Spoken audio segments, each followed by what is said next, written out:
prénom, je suis artiste. Je viens de Nantes, en France, et je vis depuis quelques années à Bruxelles, en Belgique. Voilà.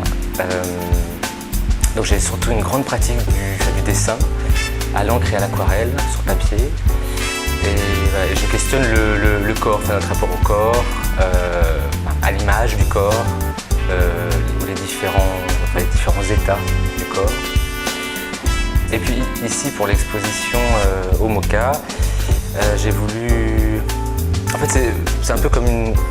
Enfin, dans mon travail, je parle beaucoup de mon histoire personnelle, c'est un peu une espèce de mythologie personnelle. Il y a beaucoup un rapport à l'autobiographie, en fait, à tout ce que je peux ressentir, à tout ce que je peux... toutes les histoires que je me raconte. En fait, j'ai découvert l'Asie il y a juste un an. J'étais venu à Taïwan l'année dernière et c'était la première fois que je découvrais l'Asie.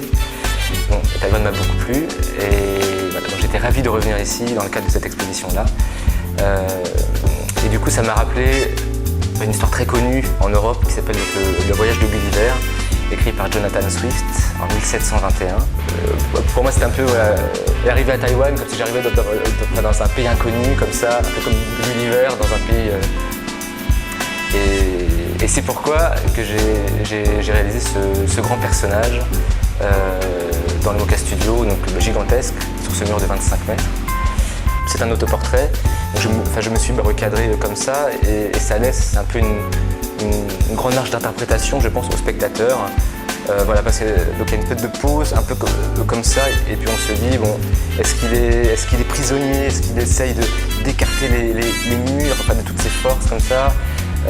Voilà, pour sortir du métro, pour moi c'est un peu l'idée en fait, de personnages surdimensionnés dans le métro et par rapport aux gens, à nous, des gens comme nous, d'une taille petite par rapport à lui.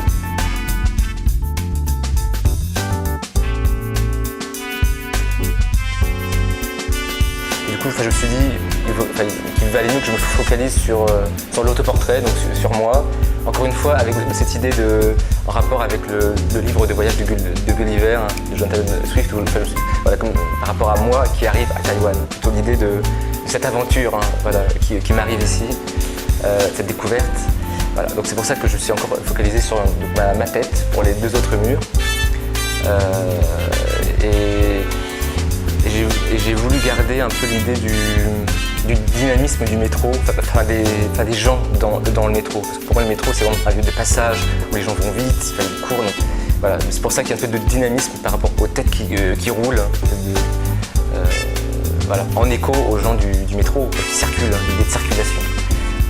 Et pour ces visages qui roulent sur les deux murs du métro, c'est un peu l'idée aussi de toutes les personnes qui passent, de toutes les pensées différentes.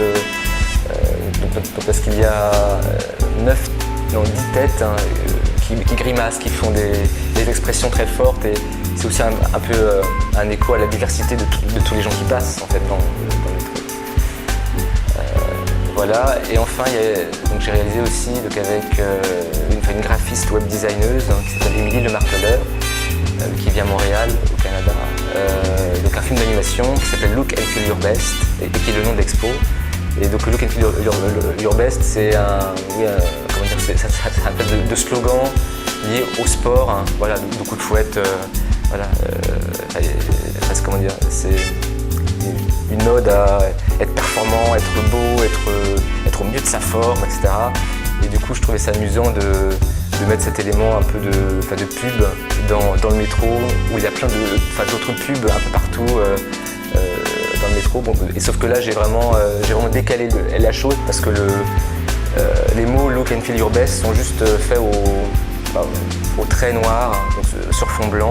Donc il y a un côté très graphique, très dessin. Donc on n'est plus dans le côté slogan avec des grosses lettres colorées, flashy, comme le squelette d'un mot. Voilà, juste le Look and Feel Your Best au trait noir. Et voilà. Donc il y a aussi d'accumulation dans les mots. Il y a des petites animations, des petits jeux comme ça, visuels, qui décalent un peu l'idée du slogan.